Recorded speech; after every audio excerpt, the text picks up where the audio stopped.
Hi hello friends, അസ്സാം വലൈക്കും. അപ്പോൾ ഇന്ന് ഞാനൊരു ചെറിയൊരു പഞ്ചിങ് നീഡിൻ്റെ ഒരു വീഡിയോ ആണ് കൊണ്ടുവന്നിരിക്കുന്നത്. അതായത് സ്റ്റിച്ച് ചെയ്യുന്ന ജസ്റ്റ് ചെറുതായിട്ടൊന്ന് കാണിച്ചു തരാമെന്ന് വിചാരിച്ചിട്ടാണ്. അപ്പോൾ നമ്മൾ പഞ്ചിങ് നീഡിൽ ഞാൻ കാണിച്ച ടൈമിൽ പറഞ്ഞിട്ടുണ്ടായിരുന്നു. അപ്പോൾ അതുകൊണ്ട് പഞ്ചിങ് നീഡിൽ പർച്ചേസ് ചെയ്തവരൊക്കെ പറയുന്നുണ്ട് അതിൻ്റെ സ്റ്റിച്ച് ഒന്ന് കാണിക്കാനായിട്ട്. അപ്പോൾ അതിൻ്റെ വീഡിയോ ഒന്ന് ഇട്ട് തരാനായിട്ടൊക്കെ പറഞ്ഞായിരുന്നു. അപ്പോൾ അതുകൊണ്ട് ഞാൻ അതിൻ്റെ ഒരു ചെറിയൊരു വീഡിയോ ആയിട്ടാണ് കാണിക്കുന്നത്. ജസ്റ്റ് ഇത് എങ്ങനെയാണിത് നീഡിൽ കയറ്റുന്നതും അതുപോലെ തന്നെ സ്റ്റിച്ചിങ് എങ്ങനെയാണെന്നും കൂടി ഒന്ന് കാണിച്ചു തരാം. അപ്പോൾ ഞാനിപ്പോൾ ഈ ഒരു ടൈപ്പ് പഞ്ചിങ് നീഡിലാണ് എടുത്തിരിക്കുന്നത്.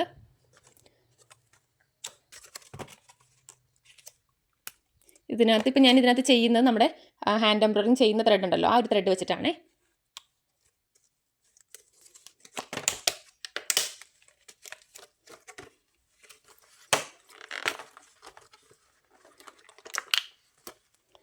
അതാണ് നമ്മുടെ നീഡിൽ വരുന്നത്.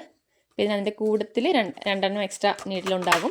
അപ്പോൾ നമ്മുടെ സൈസ് അനുസരിച്ചാണ് എടുക്കുന്നത് കേട്ടോ. ഞാൻ ഈ ഒരു സൈസിൽ നീഡിലാണ് എടുത്തിരിക്കുന്നത്. അതായത് നമ്മുടെ ഹാൻഡ് എംബ്രോയിഡറിങ് ആയതുകൊണ്ട് അധികം കട്ടി വരുന്നില്ലല്ലോ. അപ്പോൾ അതുകൊണ്ട് ഈ ഒരു നീഡിലാണ് യൂസ് ചെയ്യുന്നത്. കണ്ടോ, ഇതാണ് അതിൻ്റെ തിക്നെസ്. അതിൻ്റെ നീഡിൽ അതിൻ്റെ ഹോളും ഉണ്ടല്ലോ, ഇങ്ങനെയാണ് കേട്ടോ വരുന്നത്. പിന്നെ നമ്മുടെ ഇതിനകത്ത് വരുന്ന ഹോളെന്ന് വെച്ചാൽ കുറച്ചും കൂടി വലിയ സൈസ് ആയിരിക്കും. നമുക്ക് വൂളൻ ത്രെഡൊക്കെ വെച്ച് ചെയ്യാനായിട്ടുള്ളതാണേ. അപ്പോൾ നമുക്കിനത് നീഡിൽ ത്രെഡ് കയറ്റാം. അപ്പോൾ അതിന് വേണ്ടി ഇത് നമുക്ക് മാറ്റിയിടണം.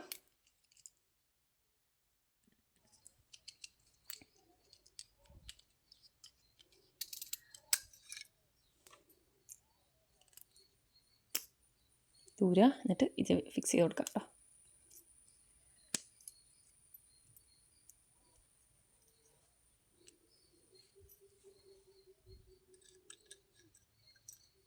തിരിച്ച് അങ്ങോട്ട് കയറ്റി കൊടുക്കാം.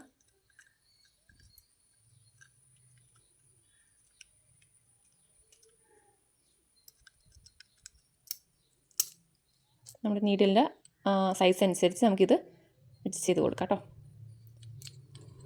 ടൈറ്റ് ചെയ്ത് കൊടുക്കാം. നമ്മുടെ ക്യാപ്പ് അതുകൊണ്ട് ഇട്ട് കൊടുക്കാം. ഇനി നമ്മുടെ നീഡിൽ കയറ്റുന്ന ഒരു നീഡിൽ ഒരു ലൂപ്പ് വരുന്നത് ഫസ്റ്റിലെ നമുക്കിത് ഇവിടെ കൂടെ നമ്മുടെ നീഡിലെ ഈ ഹോളിൽ കൂടി ആ ഒരു വലിയ ഹോളുണ്ടല്ലോ, ചെറുതല്ല, ആ വലിയ ഹോളിൽ കൂടെ ഇത് കയറ്റി കൊടുക്കുക. എന്നിട്ട് നീഡിലിട്ട് ത്രെഡ് കയറ്റാം. ത്രെഡ് ഈ ലൂപ്പിനുള്ളിലേക്ക് കൂടി കയറ്റാം. കണ്ടോ, ലൂപ്പിൻ്റെ ഉള്ളിൽ കൂടി ഇങ്ങനെ കയറ്റാം. എന്നിട്ട് നമുക്കിതിങ്ങനെ വലിച്ചു കൊടുക്കണം. ഇവിടെ കൂടി ഇങ്ങനെ വലിച്ചു കൊടുക്കാം.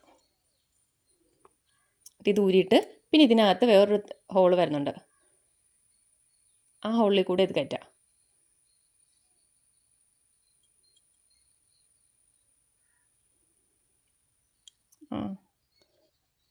അത് ഹോളിൽ കൂടി കയറ്റിയിട്ട് വീണ്ടും ആ ലൂപ്പിൽ കൂടെ തന്നെ ഈ ത്രെഡ് ഇട്ട് കൊടുക്കാം.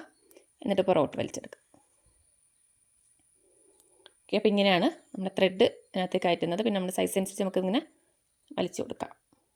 ഓക്കെ, അപ്പോൾ ഇത്രയാണ് ഇതിനകത്ത് ഇത് സെറ്റ് ചെയ്യുന്നത്. പിന്നെ ഞാൻ ഈ ഒരു ടൈപ്പ് ക്ലോത്താണ് എടുത്തിരിക്കുന്നത്. അത്യാവശ്യം കുറച്ച് കട്ടിയുള്ളതാണ്. അതൊരു റഫായിട്ടൊരു ഫ്ലവർ വരച്ചിട്ടുണ്ട് കേട്ടോ. നമുക്കതിനകത്തേക്ക് ഇതൊന്ന് സ്റ്റിച്ച് ചെയ്ത് കൊടുക്കാം. ഫസ്റ്റ് നമുക്ക് റണ്ണിങ് സ്റ്റിച്ചാണ് കേട്ടോ ചെയ്യുന്നത്. മെയിനായിട്ട് നമ്മൾ ഇത് ത്രെഡ് ഫ്രീ ആയിട്ട് വിടാം. അങ്ങനെ ടൈറ്റ് ചെയ്യാത്ത രീതിയിൽ കുറച്ചിങ്ങനെ അഴിച്ചിട്ട് ഇങ്ങനെ ഫ്രീ ആയിട്ട് വിട്ട് കൊടുക്കാം. എന്നാലും നമുക്ക് കുത്തുന്നതനുസരിച്ച് ഇത് കറക്റ്റായിട്ട് വരത്തുള്ളൂ.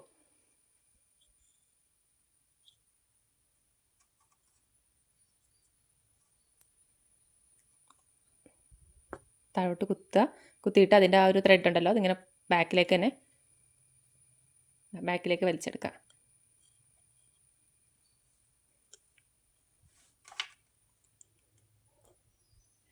പൊക്കി ഇനി നമ്മൾ സ്റ്റിച്ച് ചെയ്യുന്ന പോലെ സൈസ് അനുസരിച്ച് എത്രയാണോ ലെങ്ത്ത് അതനുസരിച്ച് ഇങ്ങനെ കുത്തി കൊടുക്കുക. എന്നിട്ടത് പൊക്കിയെടുക്കുക. വീണ്ടും ഇങ്ങനെ കുത്തി കൊടുക്കുക. ഇങ്ങനെ കുത്തി ഇതിങ്ങനെ എടുക്കുക. പതിയെ ഒരുപാട് മുകളിലേക്ക് പൊക്കരുത്. അങ്ങനെ മുകളിലേക്ക് പൊക്കിയിട്ടുണ്ടെങ്കിൽ അത് ഊരിപ്പോരും. ഇങ്ങനെ പതിയെ കുത്തി ഇങ്ങനെ എടുക്കുക.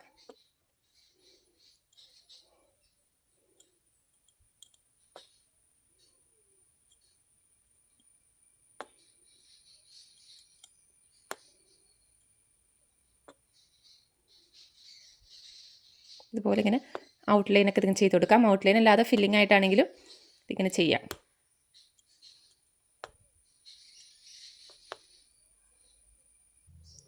കണ്ടോ, ഇതേപോലെ ആണ് നമ്മൾ ചെയിൻ സ്റ്റിച്ച് ചെയ്ത് കൊടുക്കുന്നത്.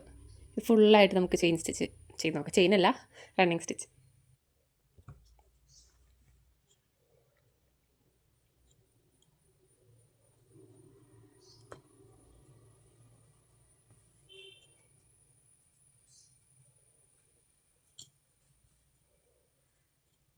ഇത് നീഡിലിന് ഇത്രയും കട്ടിയുള്ളതുകൊണ്ട്, മണ്ണുള്ളതുകൊണ്ട് ആണ് നമ്മുടെ ത്രെഡ് ക്ലോത്ത് അത്യാവശ്യം കുറച്ച് കട്ടി വേണമെന്ന് പറഞ്ഞാൽ, അല്ലാന്നുണ്ടെങ്കിൽ നമ്മളിതിങ്ങനെ കുത്താൻ നേരം ഹോള് വീഴും.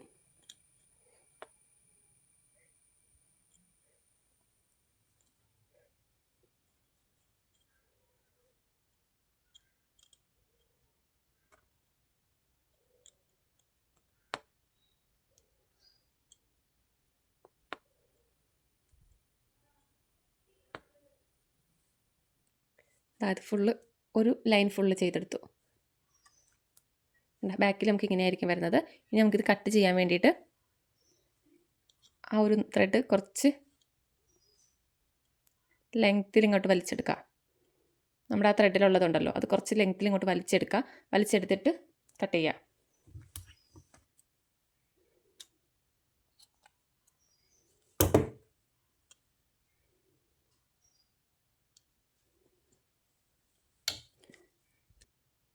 അപ്പോൾ നമ്മൾ ഫസ്റ്റ് സ്റ്റിച്ച് ചെയ്ത് ഇനി ഉള്ളിലേക്കായിട്ട് നമുക്ക് അങ്ങനെ ചെയ്തെടുക്കാം. ഇത് പിന്നെ അല്ലാതെ നമുക്കിതുപോലെ പഫായിട്ട് ഇങ്ങനെ ചെയ്യാം. ഇങ്ങനെ ചെയ്യുമ്പോഴത്തേക്കും മുകൾ ഭാഗത്ത് ഇങ്ങനെ കുറച്ച് നമ്മളിതിപ്പം ഇങ്ങനെ ഒരു ക്ലോത്തോട് ചേർന്നിരിക്കുന്ന രീതിയിലാണല്ലോ. ഈ ഒരു ഇതിൽ ചെയ്യാൻ നേരം കുറച്ചുകൂടി ഇങ്ങനെ പൊങ്ങി നിൽക്കുന്ന രീതിയിൽ ഫുള്ളായിട്ട് ഫില്ല് ചെയ്യുന്ന രീതിയിൽ അങ്ങനെ ചെയ്തെടുക്കണം. ആ ലൂപ്പ് കുറച്ചിങ്ങനെ പൊങ്ങണം. ഇവിടുത്തെ ലൂപ്പ് എന്ന് പറയുമ്പോഴത്തേക്കും നമ്മളെ ക്ലോത്തോട് ചേർന്നിരിക്കുന്നതാണ്. അപ്പോൾ ഇങ്ങനത്തെ ഇത് ചെയ്യാൻ നേരം കണ്ടോ, ഇത് ചെയിൻ സ്റ്റിച്ചാണ് വന്നിരിക്കുന്നത്. ഇത് നമുക്ക് ആ ഹാൻഡ് എംബ്രോയിഡറി ചെയ്തുകൊണ്ട് അത്രയും കട്ടിയില്ല. ഇത് നമ്മുടെ വൂളൻ ത്രെഡിൽ ചെയ്താണ്. അപ്പോൾ അതുകൊണ്ട് തന്നെ അത്യാവശ്യം നമുക്കൊരു കട്ടി വരുന്നുണ്ട്. കണ്ടോ, കട്ടി ഉള്ളത് കൊണ്ട് തന്നെ നമുക്ക് കുറച്ച് കൂടി ഫില്ലായിട്ട്, ഇപ്പോൾ ഫില്ലൊക്കെ ചെയ്യാൻ നേരം കുറച്ചുകൂടി ആ ഒരു ഫില്ലായിട്ടിരിക്കും. ക്ലോത്ത് കാണാത്ത രീതിയിൽ കുറച്ചുകൂടി ഫില്ലായിട്ടിരിക്കും. അതുപോലെ തന്നെ എന്താ ഇതും കുറച്ചുകൂടി ഇങ്ങനെ ലൂപ്പായിട്ട് ഇങ്ങനെ പൊക്കിയെടുത്ത് ചെയ്യുന്നതാണ്. ഓക്കെ, അപ്പോൾ ഇത്രയാണ് വരുന്നത്. ജസ്റ്റ് ഒന്ന് മോഡൽ കാണിച്ചതേ ഉള്ളൂ കേട്ടോ. പിന്നെയെന്ന് വെച്ചാൽ നമുക്കിതിപ്പോൾ ചിലപ്പോൾ നമ്മളിതിങ്ങനെ കുത്തിയിട്ട് മേളിലേക്ക് ഇങ്ങനെ പൊക്കാൻ നേരം ചിലപ്പോൾ ത്രെഡോ മുകളിലേക്ക് അങ്ങനെ പൊങ്ങിപ്പോരും. അപ്പോൾ അതുകൊണ്ട് ജസ്റ്റ് വേണമെന്നുണ്ടെങ്കിൽ നിങ്ങൾക്ക് ഒരു വിരൽ കൊണ്ട് ആ ഒരു നമ്മളിങ്ങനെ കുത്താൻ നേരം വരുന്ന ലൂപ്പ് ഉണ്ടല്ലോ, ഇവിടെ വരുന്ന ലൂപ്പ്, അത് നമുക്ക് ഒരു വിരൽ കൊണ്ട് ഇവിടെ ഇങ്ങനെ ഒന്ന് പിടിച്ച് വെക്കാം. ഇങ്ങനെ പിടിച്ച് വെച്ചിട്ട് പൊക്കിയെടുക്കാം. അല്ലാന്നുണ്ടെങ്കിൽ നമ്മൾ പൊക്കാൻ നേരം ആ ലൂപ്പും കൂടി മേളിലേക്ക് പൊങ്ങിപ്പോരും. അപ്പോൾ കുത്തുക, എന്നിട്ട് കൈ ഒരു വിരൽ കൊണ്ട് ഒന്ന് പിടിച്ചെടുക്കാം. പിന്നെ നെക്സ്റ്റ് അടുത്ത കുത്തുക, പിന്നെ അതിങ്ങനെ പിടിക്കുക. അപ്പോൾ അങ്ങനെ ആകുമ്പോഴത്തേക്ക് നമുക്ക് കുറച്ച് നമുക്ക് ബാലൻസ് കിട്ടും. അല്ലാന്നുണ്ടെങ്കിൽ ചിലപ്പോൾ മേളിലേക്ക് തന്നെ പൊങ്ങിപ്പോരും.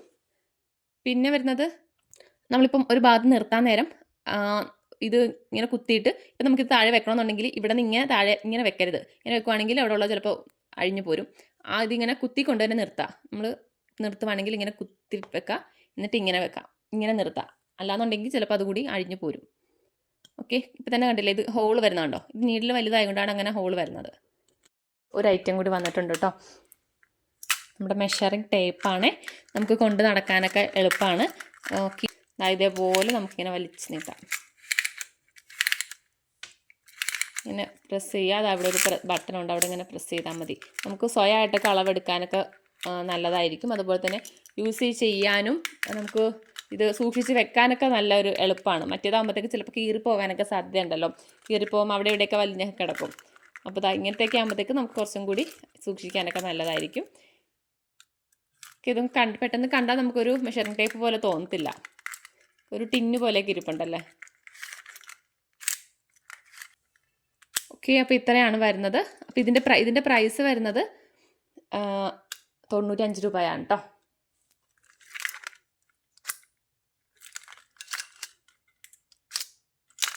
Okay, by.